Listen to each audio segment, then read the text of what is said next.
Thank y'all for coming. I'm just going to get right into it. My goal today is to give us some information to start a discussion. Okay?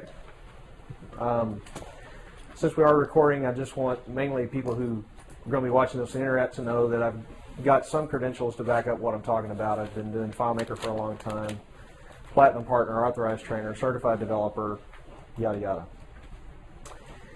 So here's a cartoon that I think we can all relate to. And I'm just going to read it out loud because I know it's harder to see the screen. It's a Dilbert cartoon. It says, "Know thy price. I need a budget estimate for my project, but I don't have a scope or design for it yet."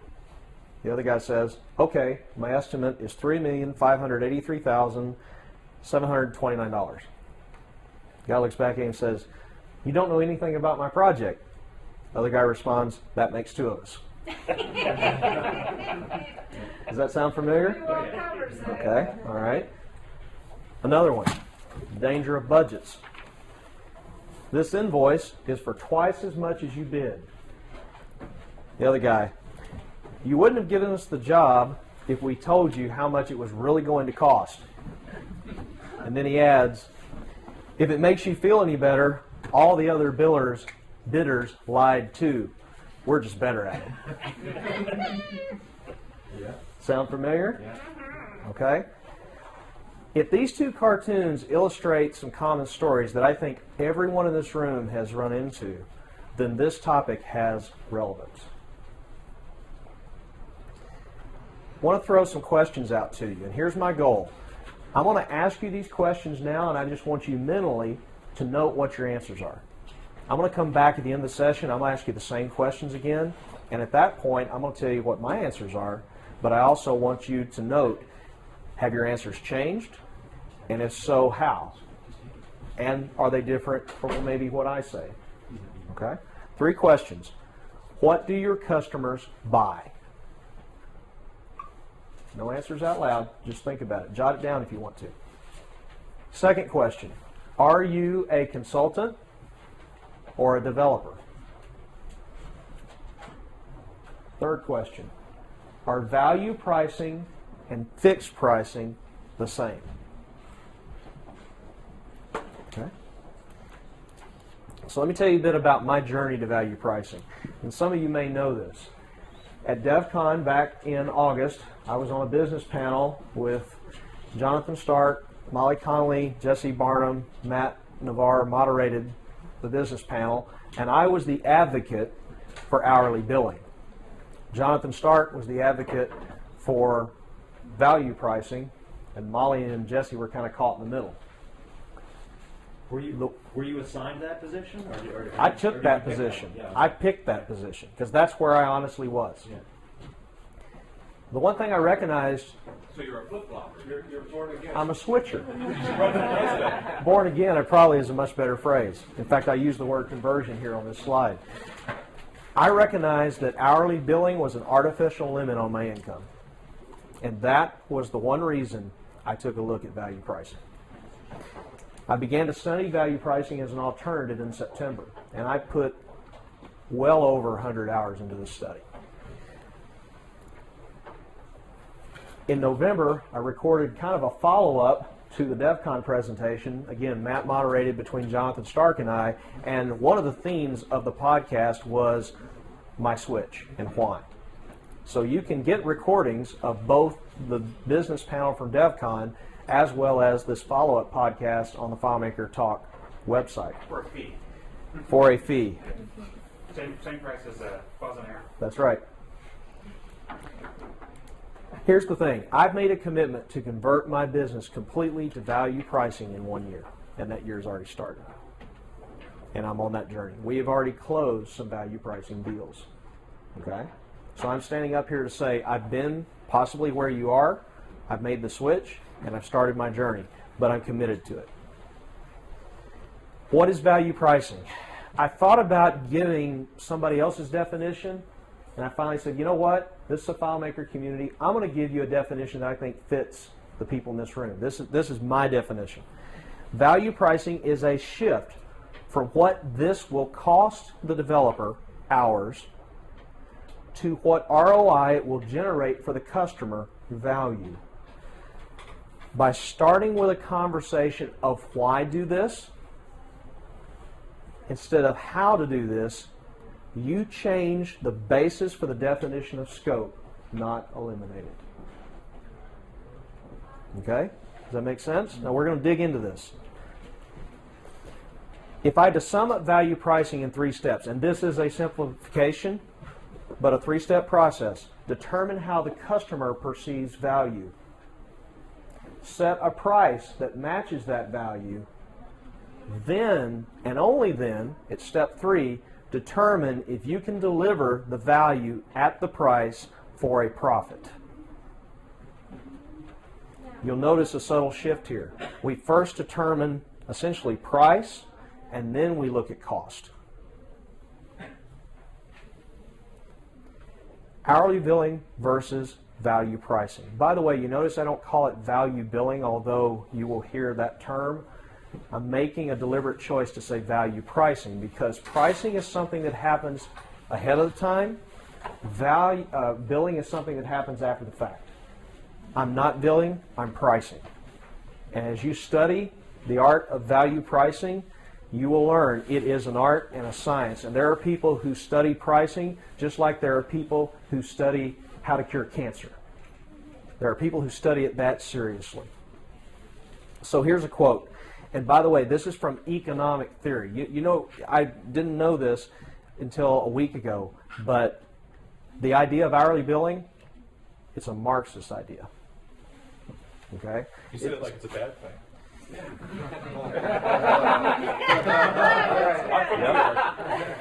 It's called the labor theory of value. So here's a quote. Professionals undervalue their services because they are operating under the labor theory of value, which posits that the value of a service is determined by the amount of labor used in its production. Conversely, professionals who subscribe to the subjective theory of value believe that the services they offer are only valuable to the extent that there is a potential buyer desiring them. Value is in the eye of the beholder. This is a quote from Ron Baker, who's written a book called Pricing on Purpose. His website, Verisage.com, is a think tank dedicated to eradicating the practice of hourly billing. For IT consultants or For everybody. doctors, For lawyers? professional services firms. Lawyers, accountants, IT consultants. Doctors? They haven't gone that far. What's the website? Verisage.com. And don't worry, I've got slides one of the things that's coming is a whole bunch of resources. So just hang on. By the way, I'll just throw this in as a pause.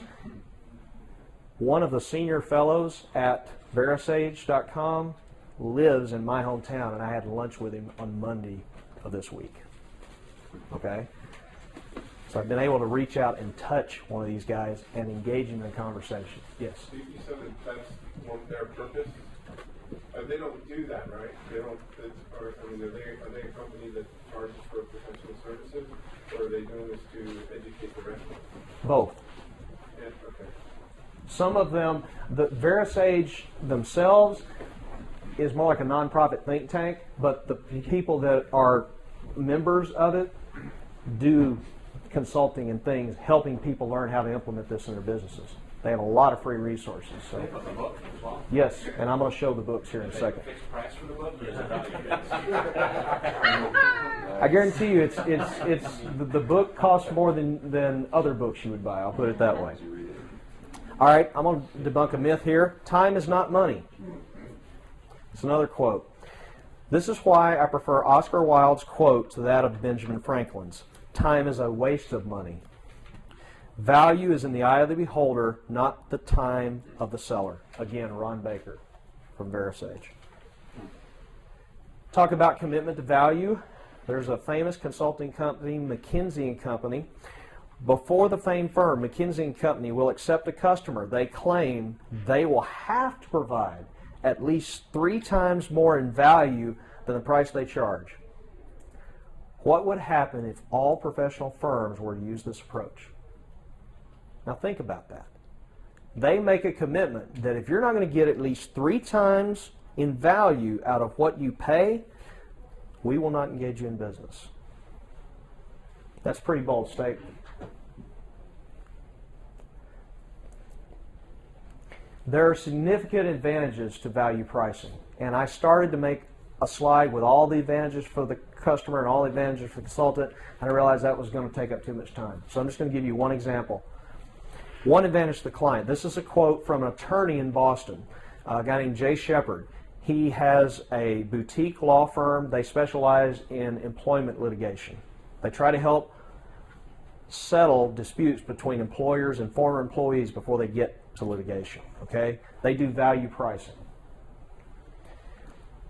The new approach helps clients determine legal costs in advance and often prevents legal problems from escalating because clients are no longer reluctant to seek advice out of a fear of incurring a hefty fee. Let that sink in. Value pricing removes a barrier between you and your customer. All of a sudden, your customer will call you whenever they need your advice. You know what that's going to translate into? More business. How many of you have ever had a customer say, are you going to charge me for this phone call? Or you found out they didn't talk to you because they were scared of incurring. It's happened to me. So let's discuss this. All right? I provided you with a framework. I've got some resources I'll get to at the end, but really what I want to do is I want to plant some seeds, and then I want to discuss. So I'm going to open up the floor for questions. There are some other people in the audience who have actually done value pricing, so let's just talk about it. Questions? Well, let's talk about the steps to implement value pricing in your business. It seems to me that up front you've got to do quite a bit more research, and you got to know your customer inside and out, and what their business is worth, and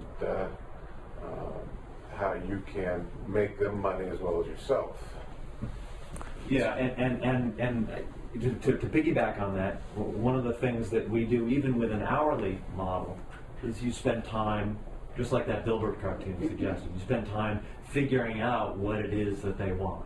You're trying to minimize that amount of time because that's a risk for you as a business owner.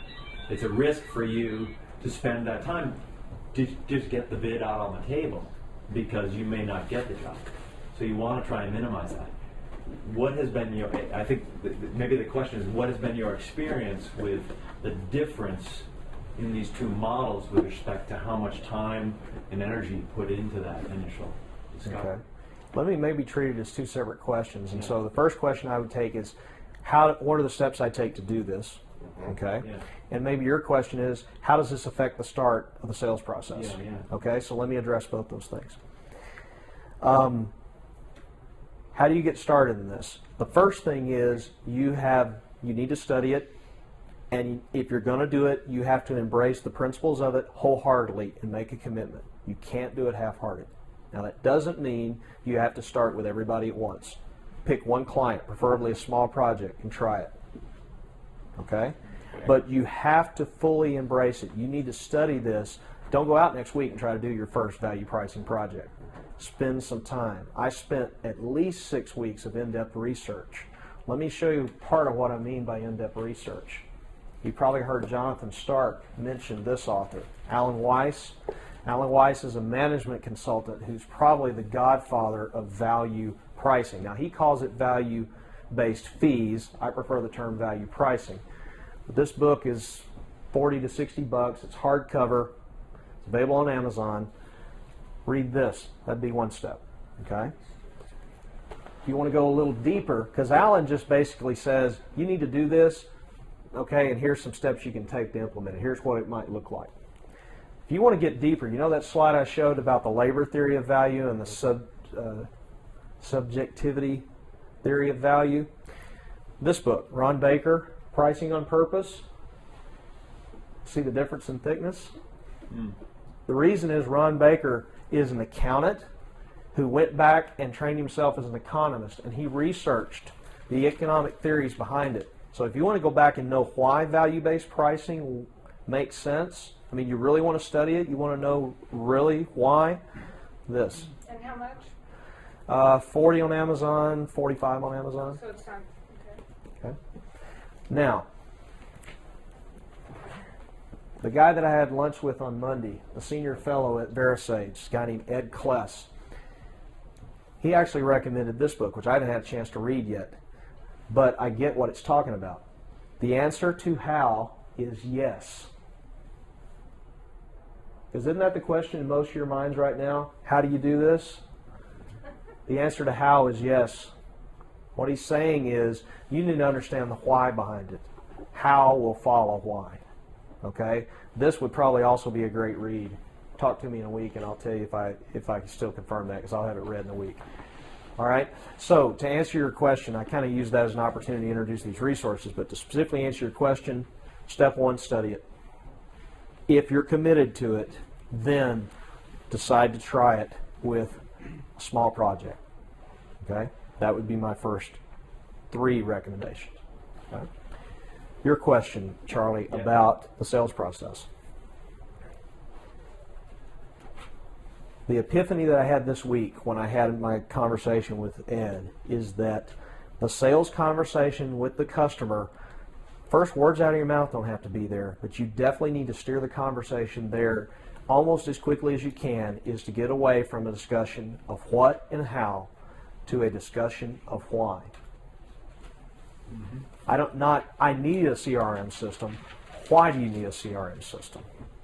My competitor has it. Oh, really? What do you know about that your competitor has it? Why does your competitor having one make it better than you? Well, they've doubled their sales. How do you know that?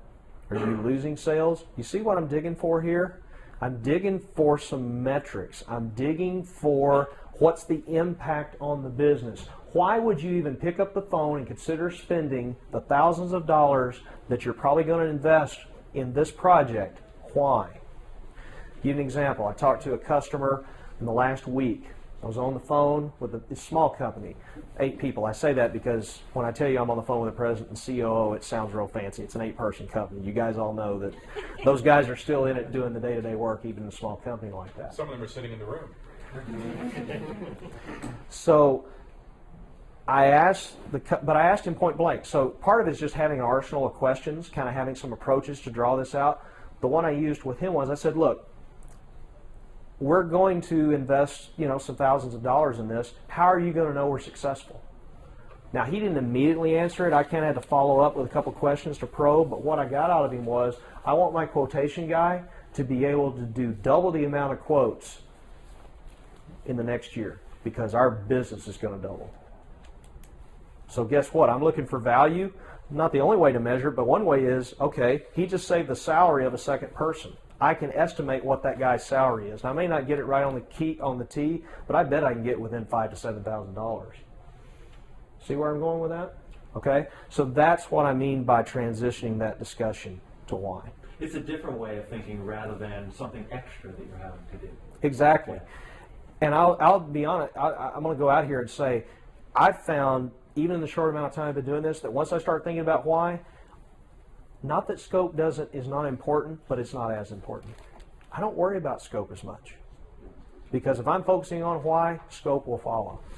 It seems to me that, maybe I'm wrong here, but it seems to me the approach that you're taking is sort of akin to the way a venture capitalist might approach a business. You're looking for what's this business worth, and what do they project it to be worth, and if I put a stake of my labor and time into developing the system, that increases that worth by so much, and I should get a percentage of that. I would not disagree with that. But before you were saying, you were comparing it more to the investment that business owner would have made in another parallel employee to do that task, not the end result of the work that person is doing. You were looking at it as you're competing with him hiring another person rather than doubling another person's efficiency and the realization of extra profit to the company. Well, ROI is not only expressed in profit. ROI is expressed in cost savings, productivity, efficiency. I've got a chart out there that I found on the website that lists 34 different criteria of ROI. Okay, ROI is just not in profitability. But I guess my question is, in terms of the value that you're offering, is the value that you're offering the salary of the second person, or is the value that you're offering the increase in revenue or profit to the company? But the same top line, thing. bottom line doesn't matter. That there's, you know, I mean. Because it's you no could matter actually, what. actually, a person may be twice as productive. So I'm asking the same question, I mean, and let me possibly ask the same question. The salary is of the person versus what does the additional sales mean that that person would capture? It could be that the cost of that employee, whatever that cost of employee is, might be minuscule compared to what the value would be of having those extra orders. Might be another $250,000 worth of business. Are you getting the salary or the $250,000 worth of business? Is which are the value of the project? What I would say is you're asking the right questions. It depends on the situation. In one situation, the savings of the second employee's salary might be what's valuable to the customer. In another situation, it might be the revenue that it's going to generate. That's what you need to determine. You need to determine what does the customer perceive as value. What do they perceive as valuable? Kurt, And that's what you're going to put a price on. one comment and two questions. Yes. And so in some cases, like the project I'm working on now, until this software is written, there's a whole category of business that they don't have the infrastructure to even get.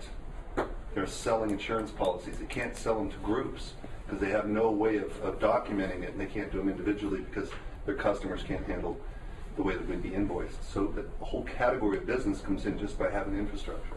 The two questions are, how do you, and I know you're probably going into more detail, how do you prevent value pricing from degrading into a fixed price situation? Yes. And how do you handle scope creep that's not seen Okay. up front? All right. Two very good questions. In fact, I'm willing to jump ahead. One of my questions was, are value-based pricing and fixed pricing the same? Okay? The answer is no, they're not. Now, to the customer, they are. All the customer hears is, you're going to deliver this, and I'm going to pay this. But guess what? Fixed pricing is based on what it's going to cost you to do it, how many hours. And you've determined some rate, okay? Value pricing, you backed up and said, what does the customer think this is worth? What's the value they're going to get, and what are they willing to pay? What are they looking for? A 3-to-1 return? Remember, McKinsey and Company said it's got to be at least a 3-to-1 return, a 5-to-1 return, a 10-to-1 return. Okay, so how do you prevent it from degrading? I think that comes with having the why conversation and being clear about it. And what I do is I really am trying to not get into a discussion of what or how. I really want to focus on why. Why do you need this? It's almost like, you know what? Yeah, you want to give me money, but I'm not willing to accept it. Convince me why I should let you give me money. Now, you don't want to come across with that haughty attitude, right? But that's one way to look at it. The customer needs to convince you they need to do this project. But you've got to guide them because most customers don't think this way. Your second question was? How do you prevent, how do you handle scope creep when Scope you have creep. envision All right. parts of the project? I think, and scope creep's one of these areas where I think it's a great question. You remember my definition of value pricing? I said it doesn't eliminate it, it just reframes it. To me, scope is secondary. If I understand why, then I can define a scope that fits. Okay? And that's what I'm doing. If I know why and I can then establish a price that matches the value the customer thinks they're going to get, then I can come up, I can be creative.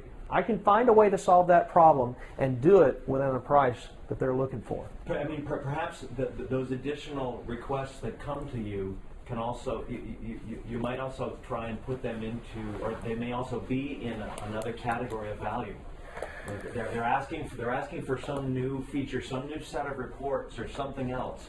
And you can go back to them and say, that's really outside of the definition of the original value we talked about here. Precisely. There are some resources that I'll point to when I get back to the resources in a second. Specifically, this guy at Kless I had lunch with, you know what his specialty is? Project management. Guess who he does it for? Sage, a software company. Mm-hmm. Okay? Accounting. Exactly. Okay? But he's on the software side of it. Okay? I'm going to point you to 3 articles he's written that deal with project management. Okay, and scope creep. All right, value pricing does not eliminate the need for scope or project management. It probably increases it because you are taking on more risk. But I'll go back to my high school athletics. No pain, no gain.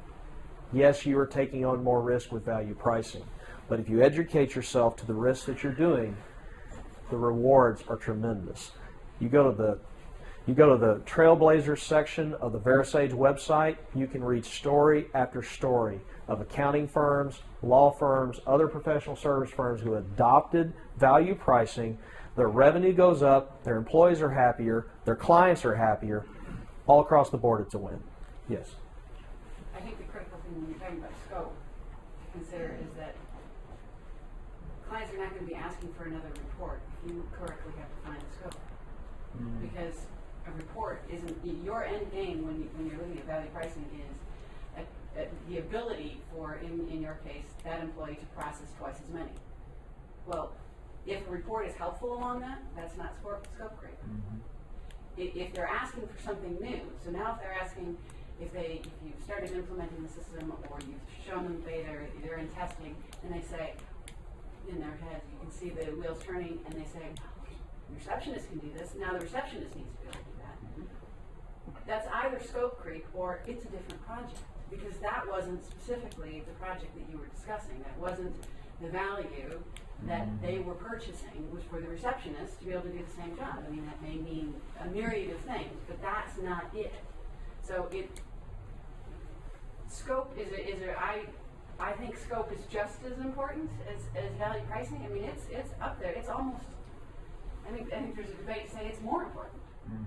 Because if you don't know what that scope is, then how can you say what the value is? Well, you also almost have to define with an hourly model, the customer almost gets to decide when you're done, right? Definitely. You know, when have you reached the end? You've reached the end of this project when I've decided you're costing too much. Not if you have a scope. You Not- define scope. not- What I'm yeah, hearing exactly. here that's kind of interesting is, and to be honest, we've been doing both of these types of hourly and value and been doing it for dozens of years.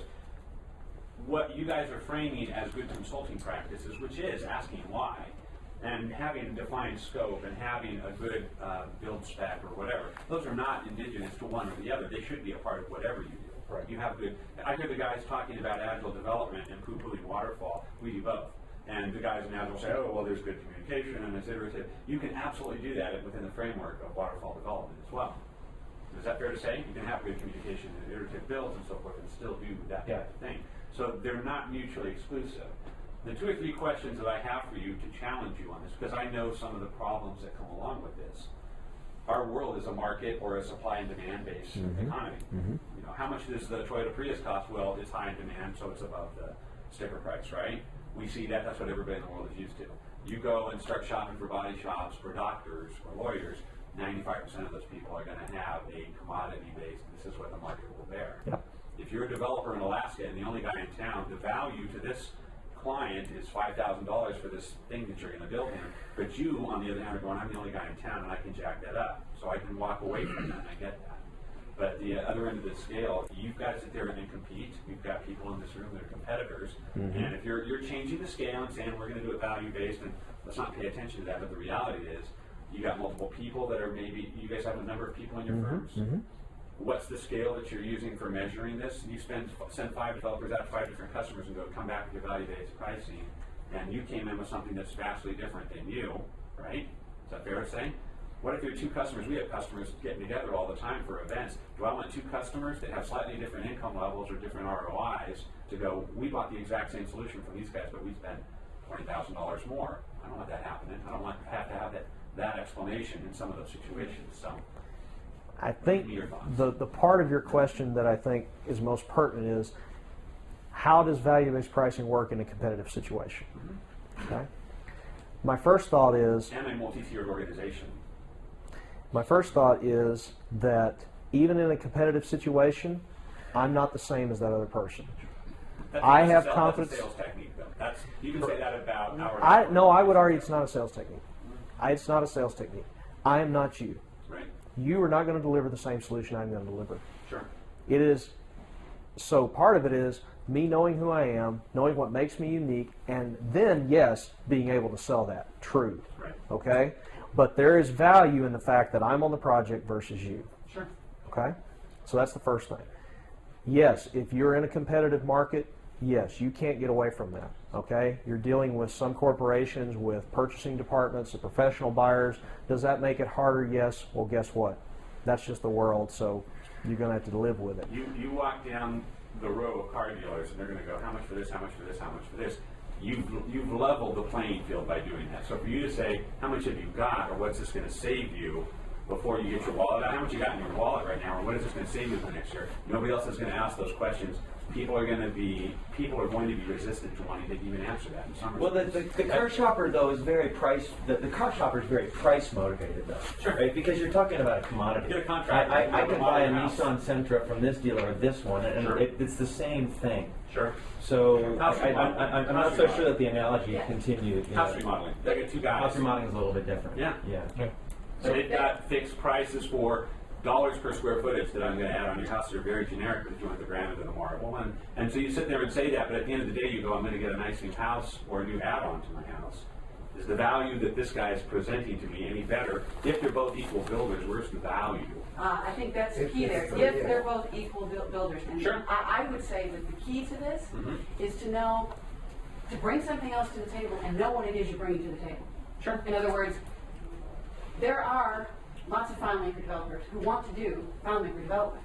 I mean, I think we all know people, if we're not one of those people, that really would prefer hand me a spec, tell me exactly, and they don't like the customer interaction. They're not interested in sitting down in those tedious meetings and having those conversations, or they're not comfortable, or they don't have the expertise.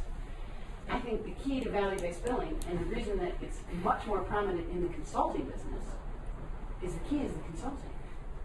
I mean, that's the value I'm bringing to my clients, and I cannot bring that value to every client. There are clients that I have to flat out turn down because at that point, I'm just a FileMaker developer. And you know what? I think there's a better FileMaker developer for you that would have the value, added value, now how they charge for it, but in my personal opinion, and I've handed off jobs like this, because I don't bring enough to that conversation. I can use that exact same argument though, and that's valid. That's totally valid. But I can use that exact same argument when the small customer comes to us, and we're a multi-person firm and have higher operating costs and so forth than the guy that's coding in his basement. And the customer comes to us and says, I want to do this, and they go, they want this big of a system, and I go, that's a $25,000 thing for us. You're going to want to go grab a guy and charge him $75 an hour, and he'll take care of you, and it'll take him 3 months to do it. And so you can say, is that a value-based thing or is it a cost-based thing? It doesn't matter. It doesn't matter how you're measuring that. I'm sitting there going, I know what that's going to cost. If I measure that on value, maybe it's $40,000. Right. Or maybe it's $10,000. If I can't do it for less than 15, I got no business touching it either way. Oh, I agree. Yeah. So to me, I'm saying what fish gets kept in the boat and which ones get kicked back is not necessarily independent of whether you're hourly based or value based. It can be either. No, value-based pricing, value pricing is a great customer qualifier. Customers will disqualify themselves with this process. You don't have to. Okay? And yes, you need to know, you know what, if a job's not at least X, it's not worth us doing it. And that's part of just defining who you are and defining who your business is and knowing what value you bring to the table and all that kind of stuff. It gets back to the question I asked, are you a consultant or a developer? Of course. Okay? So I think it's valid points. I'm going to go to Jesse because he had a question and I actually have skipped over it and I want to get back. We all have clients that we like, and then we have some clients that we don't like.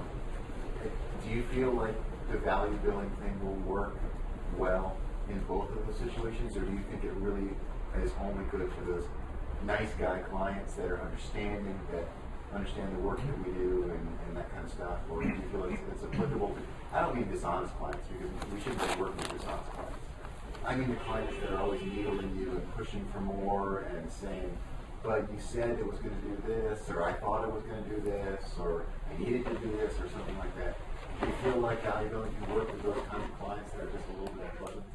I think some clients it will work and some it doesn't. And in those cases, it depends on the client, not on value pricing. Value pricing is not right for every customer. There are some customers that will not look at value. They insist on looking at cost. They will not let you steer the conversation otherwise. Well, Kirk, That won't work. My concern is more about, my concern is more because the scope, and I'm not saying scope is not important in value building, I'm just saying it's important to set scope. But I definitely get the impression that the level of detail in the scope is much less than the level of detail in, say, fixed price. That depends on the practitioner. I will tell you right now, and I'm fairly confident from our discussion the other night, I think Colleen does more detailed scope than I do. Okay? I know for a fact that Jonathan Stark probably does scope at different degrees depending on the project. Okay? To some degree, there is an element of the practitioner going into the development of scope, right? And getting back to your question of what about clients who nickel and dime you, okay? If you don't have that very detailed spec, and you've laid it out in terms of, you know, your productivity will be increasing by such and such. Yep. And if they want to make these gray area things like, well, you know, if all these buttons were grouped together on the screen in nice organized little rows that take forever to set up, that would make it so we could hit the buttons a little bit faster, and that's part of achieving better value. And you know, if I'm doing it hourly, I'm like, damn, here's our hourly rate, we'll knock ourselves out if that's what you want us to do. If I'm doing a fixed price, then I can say, well, you know what, we did a detailed spec and that wasn't in the detailed spec. If I'm doing it value-based, where I'm saying your employees are going to be able to be more efficient, and it seems very gray, and it seems very hard for me to say to them, I don't consider that to be part of the value that we're talking about. Well, part of it is skill, right? Part of it's the skill of the practitioner. The other part of it is how did you define the scope, how loosely or how tightly? Another part of it is what kind of price did you set? If you've heard Jonathan talk about how he practices this, he makes sure he's not going to have to worry about that little stuff. He wants to be able to say yes to when the customer comes back to him for that and do it. But his prices drive some people away. But the people who do use his prices are extremely happy. And they will call him for whatever, and he will help them with whatever.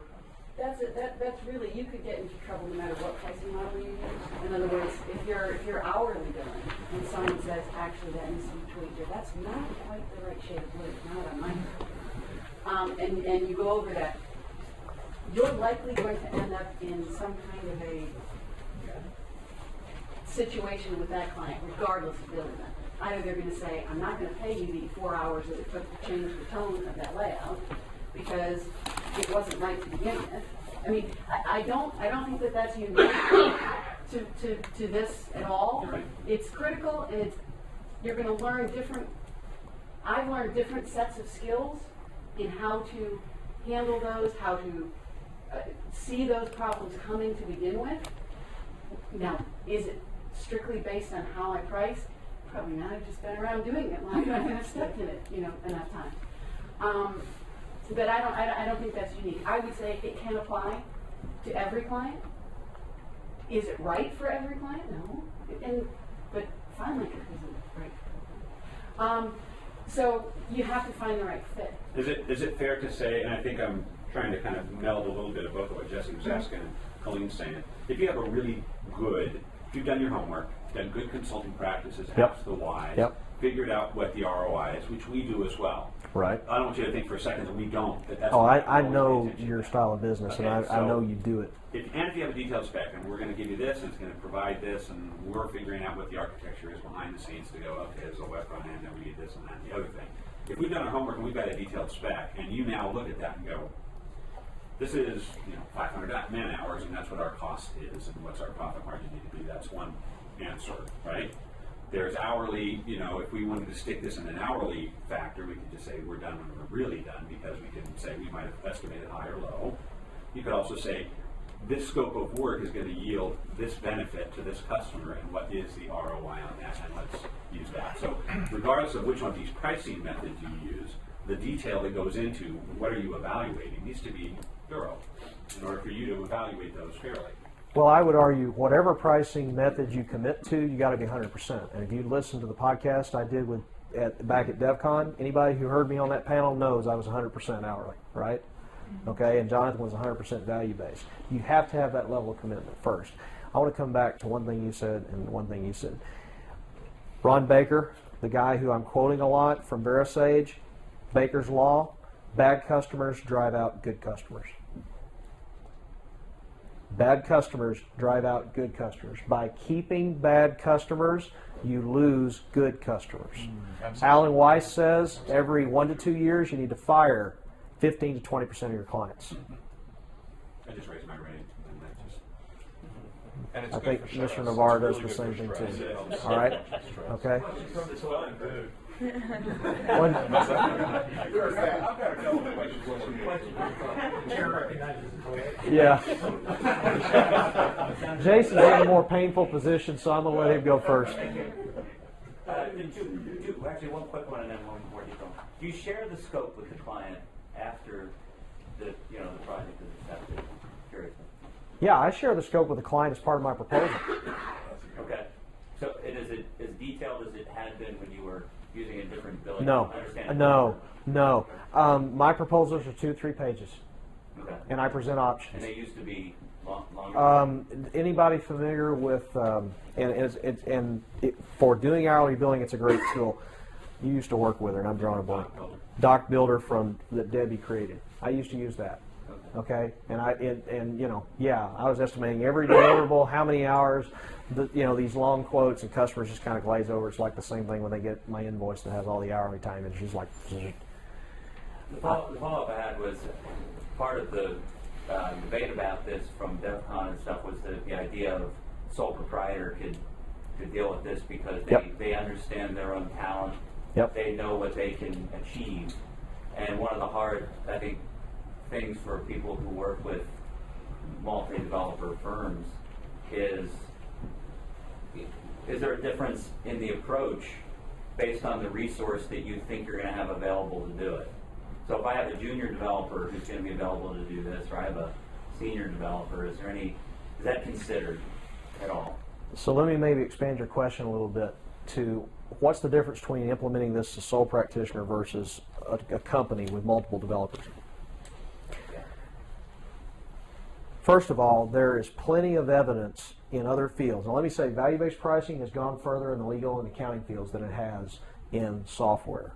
Okay? You Google value pricing software, you get 2 hits from Jonathan and everything's time tracking. Okay? Which is hilarious. Okay?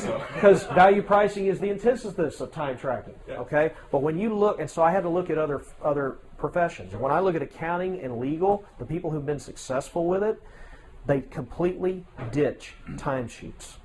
It's 100% whole hog commitment to it. And everybody in the company is on board. And one of the things that these people are consistently saying is that they actually have a line of talent waiting to work for them. Because they're all driving the boat in the same direction, and they're all focused on what's the end result. The end result of the client and the value they attribute to that is the most important thing. And so how we measure how successful we are, our key indicators and all that kind of thing are all driven toward that. And if you are really interested in implementing this in a company-wide, the resources that I'm going to show you are going to be extremely valuable because on the VeriSage website, they go into quite a bit of detail on how to implement this in the accounting industry. And guess what? How many of you have an accountant? Okay, guess what? I figured out. My accountant has been value pricing me and I didn't know it. Okay? Kurt, let me ask you one question. He was just asking about, do you have the detail of your spec and know it's a 2 or 3 page proposal? And I think point 3 that you made at the beginning was, can I do this project and be profitable? So obviously you run a detailed spec and want to do it by hours. You know roughly, this is what one of my guys can do this for, and therefore what my profit margin is going to be, right? Is it viable or not? Yeah. You need to measure it that way because you're not paying your staff value based on the projects that they've done for your value-based clients. And is that fair to say? So do I need to be aware of what my costs are? Do I need to, well, you asked 2 questions. You asked, am I aware of costs and how does this translate to compensation? Those are 2 different questions. Specs gives you metrics to measure because you're paying your guys hourly or salary based or something along those lines. My goal is I want to stop tracking time. Okay. I want to stop tracking time. So how do you That's know my that goal. step 3 that you have? How do you know when it's a good fit for a project? Other than just going, feels about right. How do you do that?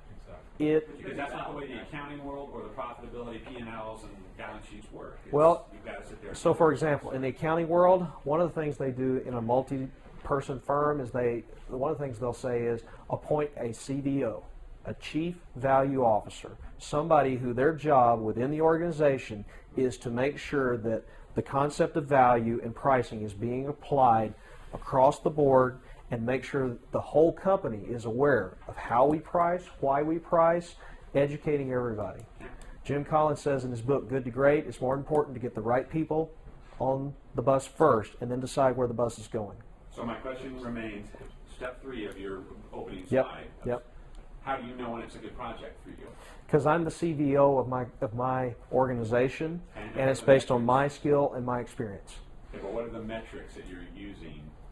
I mean, Sometimes I look at the hours, but I'm getting more away from the hours, just going, you know what? I know what they're asking for, and the value's up here, and I know that I can definitely deliver that. But at the end of the day, you're doing English to Spanish translation, going, this is days, weeks, hours. That's what we have to measure. That's what we have Sometimes to I am, sometimes I'm not. Sometimes I may just hand it off, like in one case, I can think of right now, small project, I just handed it off to the developer, said, and they were part of it, they heard me doing the sales. And I said, okay, go estimate what you think is being hours and come back and give me a number. They gave me a number, I go, okay, even if they were really wrong, I would work with that. And so I just you're go. doing the math in your head, though, but you're using Sometimes. a set of Am I metrics ignoring for your own costs? business. No. Right. But costs are secondary. Right. And I'm not, are we tracking time right now? Yes. Have I abandoned timesheets yet? No. Do I want to? Definitely. Timesheets notwithstanding, you're not paying your staff based on Value, that's right. Not yet. We're still doing a lot of hourly projects because we have a lot of ongoing stuff. Right. Are you going to pay a developer, 2 guys, equal talents, this guy works on a project that has high value, higher margin maybe than you're going to get on this other project, because they're not all going to be the same. This guy gets on a high margin, he's going to get more money for doing the exact same work that this guy. Well, first of all, my opinion is with value pricing, you're better off executing in an organization where you're working with employees. If you're working with subs, you're going to have to engage them and get them on board with value pricing, because ultimately, value pricing, you've got to have some control on the costs. Okay? Answer my question. 2 equal guys, same job, different value margins from what deal you've made with the customer. Yep. Because there is higher value. Yep. One of them gets more money than the other one? Depends on what I negotiate with them. I don't Staff make. member. Well, if they're an employee, it's a fixed cost to me. Okay. So If they're an employee, it's a fixed cost. the one's extending It's a much more salary. value to you than the Well, other. yeah, but you pay your employees. You've always paid employees by value, right? Or hourly. Hourly. But their hourly rate is based on their value. Yeah, That's right. Two You different establish employees that who in do the the same employee. job. You got a great employee and a great employee. One guy works 10 hours a week. You can sit there and say, of course, the value. No, that's not what I mean. That What I much mean is more. the quality of the employees. If you've got a project that's really hard and requires really a lot of Senior developer. yeah, it requires a lot of breadth of development and depth of development, and you've got a new person, and you got a really big project, you're going to put the more experienced person you're paying a lot What if you more get 2 senior guys and one guy happens to be, they both have empty plates, and you go, here's a low value project for you, here's a high value, you're going to walk away with more money, or? Yeah. So, We do that. I'm just saying, bottom line, I'm not trying to be extravagant. No, I will be honest with you. This question of how does this translate to working with, to me, value pricing, working with employees, no brainer. How do you do it with people that are not employees? That's a little more of a challenge. I don't have all those answers yet because I haven't crossed all those bridges.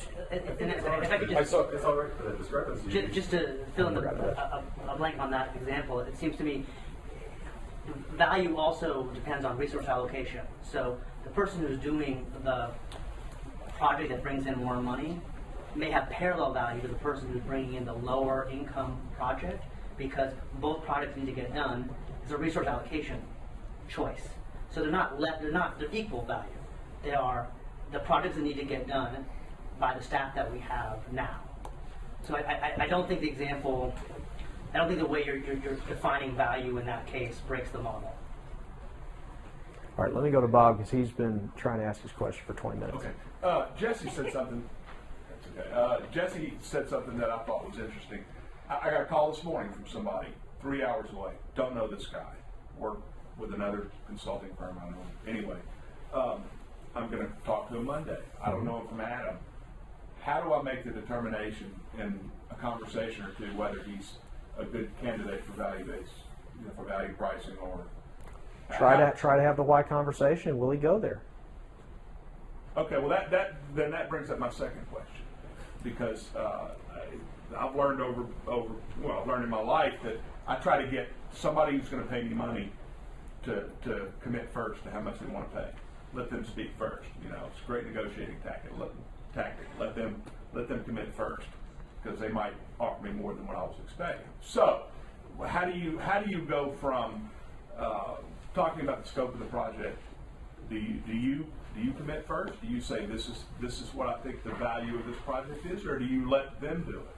The client never sees a price until they see my proposal. I will not. How much is this going to cost? I don't know. And if you insist on me giving you a price right now, you're not the right person for me. I'm not going to give you a price until I've had enough discussion with you to understand the why, and then get into a little bit of the what and how to establish a reasonable scope. Then I will give you a price. So you don't try to get the prospective client to come up with a number for you. Sometimes I'll ask them, what is your budget? That's a valid question. I don't have any problem asking somebody what their budget is. That's different from them asking you, how much is it going to cost me? I mean, some clients you could just say, I mean, it depends. You know how you read people. You can tell in a conversation, if I ask this question, it's going to push too hard versus not, right? Yeah. And sometimes I risk it anyway because I like to be edgy. But, would you be happy with a 5-to-1 return on this? If we could accomplish X, what would that be worth to you? I mean, try different questions. Well, let me take it a step further, and this goes back to what you and I talked about yesterday. And I told him yesterday, I had a client call me. She has a really bad developer, and basically I could tell that she needed to just dump this database and have it redone, which is what I've done. But I didn't have but about 3 or 4 days to close the deal and start working because she needed this done. So I didn't have time to evaluate, and I didn't have time to figure out scope. So I still, and I thought about this as we talked, I still don't know how I would have, with her, gotten to a point where I could have given her a number. It doesn't apply either. Would you just not do it in that situation? No. If you've got time sitting on your hands, I mean, you don't have to take it to the nth degree either. It's one of those things. Let me put it this way: value. Why leave that money on the table? Someone's going to get that money. That's and exactly if I'm savvy enough to know about it, why would I leave it on the table? Now it's up to me to sell it to you. And do I know how to sell it to you? And can I add something? And I don't hesitate to say, what's your budget in the first phone call? Yeah. I need to know whether you can afford to talk to me. Have you thought about budget? That's really what your budget question is about, is have you thought about a budget? To me. And I don't think there's one right way. It's just, the FileMaker community in general has some extraordinarily talented people in it, and they bring a lot to the table. And a lot of consulting. If you look at the consulting world, they don't come in and charge by the hour. I mean, they're not going to come in and just say, well, I'll sit down and have a conversation with you at X. Or they may do that in the very beginning. But so you have to look at that and look at all of those models. And so, but I still take hourly work. If I know that I'm sitting there waiting for a client to get back to me on a large project, and I know I'm going to be doing nothing, someone calls up and says, I'm in crisis mode, sure. Well, that's what I did. And so when I was talking to Kirk, I was wondering, well, did I miss the boat? Because what I told him is, this woman's got tons of money. I mean, I just see dollar signs here. So I keep asking myself if I've missed the boat. Okay, first, you can't beat yourself up over other projects. I'm okay with it. There's nothing wrong. So there's 2 situations I can think of here. And by the way, I'm kind of in wrap-up mode here, so I can get back to my resources. But there's nothing wrong with, if you need to put food on the table, if you brought income in and you put food on the table, you did it. Good job. Okay? In an emergency situation, if you just need to go hourly, if you've got time, go for it. Now I will say this, my emergency rate's gotten a lot higher through this. Will you do that going forward? Oh, I did it. I had a client call me. It's something that Martha would have normally handled. She was sick. I would work a day I wasn't planning to. I said, I'll do it, but I'm coming in on my day off, and I'm charging you this really absorbent rate. Their server crashed. Their backups were hosed. Not my fault. Hey, hang on, I can take one more question, but I need to go to the resources. Let me take one back here for somebody that had a chance. Go ahead. So I'm kind of curious. You're saying you're making a undersold situation. We do value-based projects. Okay. Anything under $10,000, you pay hourly because it's not worth assuming your desk to us. Yep. Are you going to still offer hourly? I don't see. I don't think so. But you will in an emergency situation. Yeah. Are you going to value price small projects? I probably just won't do extremely. It really depends. We have one project, probably our most successful value pricing project so far, 10K project. And I guarantee you, we are making, the customer is as happy as any customer I've got right now, and we are very happy with the financial return on that. How did you determine? How did you determine that they were going to pay 10,000? Employees was sitting in the room. All right. Time out. I'm the secret. You never know if your customer's going to hear this, right? All right. So let me go back to the resources and wrap this up. There are three. How do we wake this up? For whatever reason, you're not projecting up here. You know? Do you know how we get that back up there? Okay. What's it worth to? On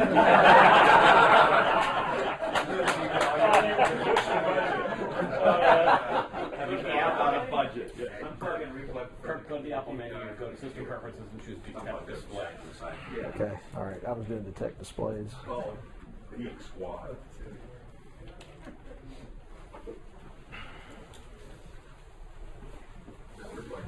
Good thought, but no. Maybe that's the slides. Well, now I can't even see them.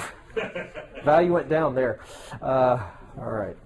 Can we get back to? Can I ask a question? Or? No, I'm sorry. I'm out of time. I will be happy to take. By the way, the rest of the time I'm here, I'm happy to take questions out in the hall, at meals, whatever. I came here to talk about this. Okay.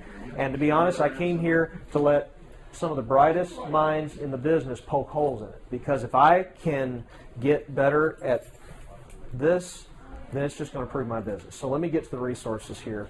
There's also a session tomorrow afternoon that I'm going to focus more on the other side, on the scope side, on the value side. Yeah. Colleen's been doing this for 10 years. Okay? So tomorrow, 3 o'clock, did we ever get that changed on the schedule, Colleen? Pardon? Tomorrow, 3 o'clock? Did we ever get Yeah, 3:45, the last one. Tomorrow, 3. Well, Yeah. We've talked about it. Because Yeah. what I want to cover, I think. Yeah, Colleen's going to fill in the gaps. So, 3 value pricing advocates you need to know about. I'm sorry you can't see the slides, but we'll upload them. Alan Weiss, value-based fees. Okay.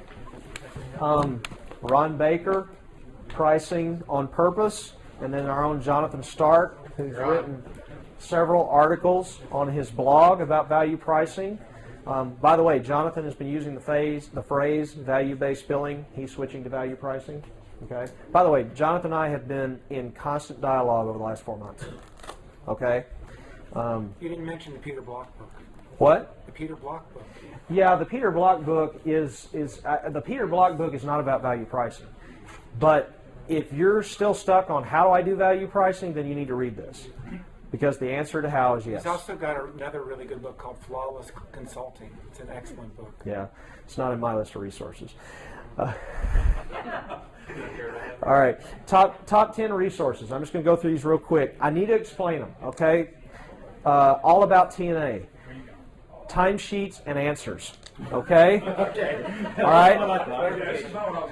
This is an excellent article. By the way, these are listed in the order. I think you ought to go through them, okay? The second one is probably, the nice thing about the second article, how to implement value pricing in your firm, it has links at the end to all other stuff, all sorts of stuff on their website, all right? I love this one. Hourly billing is the opium of the profession. By the way, that one, opium of the profession, gets into some of the history, the labor theory of value and the subjectivity theory of value. Alan Weiss, 10 ways to convince a buyer value-based fees are best.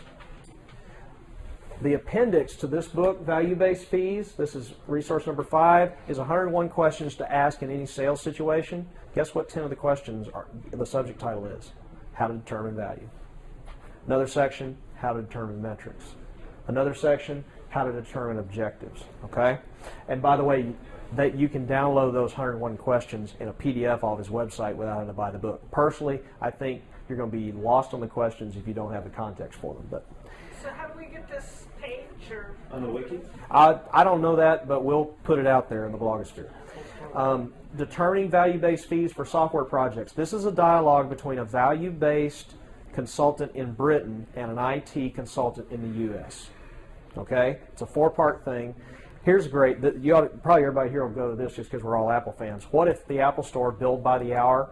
This is written by that attorney, Jay Shepard in Boston, who does the employment litigation stuff. It's a great article. He also did a podcast, Value Billing and the Use of Transparent Pricing. It's a 30-minute podcast that really gets into why is value pricing so great for the customer? Why does it make so much sense? Value-Based Fees by Alan Weiss, that's the one book. Pricing on Purpose by Ron Baker, that's the other. For those of you that are really interested in scope, these are 3 resources. Triangle of Truth, Elements of a Scope Document, Elements of a Change Request by Ed Kless, who's the guy I had lunch with on Monday. So back to our questions. What does your customer buy? They buy value. They buy results. Are you a consultant or a developer? You're going to need to be a consultant if you're going to do value pricing. Are value pricing and fixed pricing the same? To the customer, yes. To the consultant, no. Thanks for coming, guys. See y'all.